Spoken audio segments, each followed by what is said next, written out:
Joining me now on the phone from Everest is mountain climber Jim Davidson, who should be in April's deadly avalanche on Mount Everest. Davidson was at the so-called Camp 1. And that's the day a 7.8 magnitude earthquake slammed into Nepal. And the tent shot up into the air, hovered for about a second, and then dropped back down. I just said to Mike, "Oh man, Mike, we are in trouble. We are in big trouble, because there is no way I can climb that wall." And that ability to bounce back, that ability to learn from good things that have happened and from difficult things that have happened to you, that's resilience. Because if you know where to look for your resilience, when you get in a tough situation, you'll be able to respond that much quicker. From his 36 years of climbing and survival adventures, Jim Davidson distills compelling lessons about personal resilience, resilient teamwork, and resilient leadership. Thank you. Mount Rainier, America. I realized I couldn't just quit like that. I was so afraid and I was so devastated the loss of my partner, Mike. But I knew I couldn't just give up. Mike had just saved me from the fall. So instead of the 20 ice screws, I had about 6. Instead of 40 carabiners, I had about 15. So I'm short on resources, people, time, and I've got a big, big challenge. Sometimes you have to look at the resource you've got and start working on the challenge. He must escape before the sun sets, or he'll freeze to death. I was going to climb until I got out, or until I was dead. Jim's epic story of personal resilience was made into an episode of I Shouldn't Be Alive, and it was shared in Jim's New York Times bestseller, The Ledge. And so this is what I learned by climbing out of that crevasse that you can apply to your crevasses in life.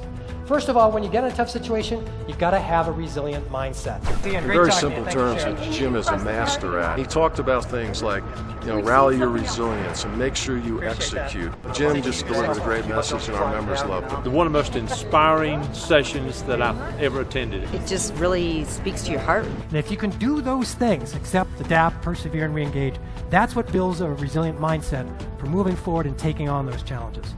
Shoyu, Tibet. Absolutely, fear is contagious, but so is confidence.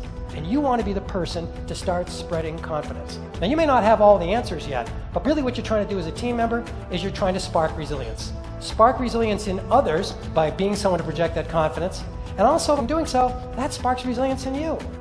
Mount Everest, Nepal.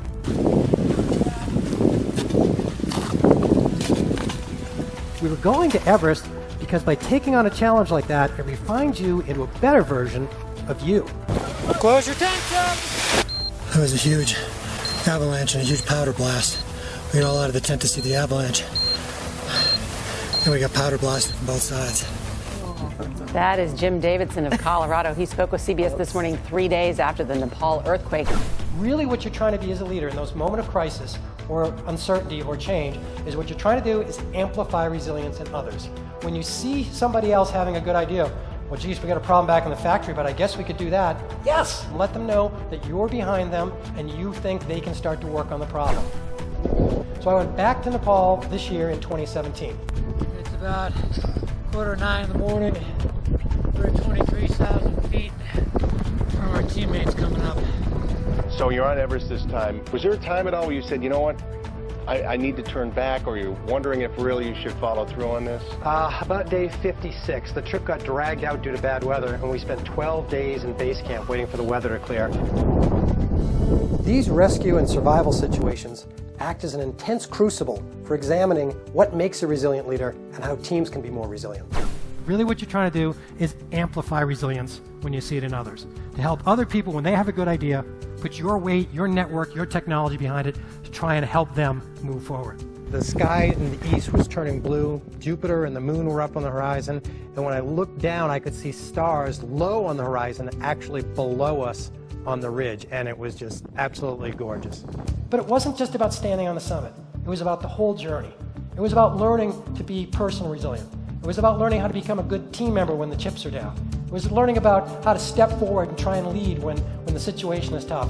And it all kind of came together that allowed me and my teammates to be there in the summit position on this beautiful day. Jim's resilient teamwork and resilient leadership programs are available as keynotes and workshops. For booking information, please contact the person who provided this video.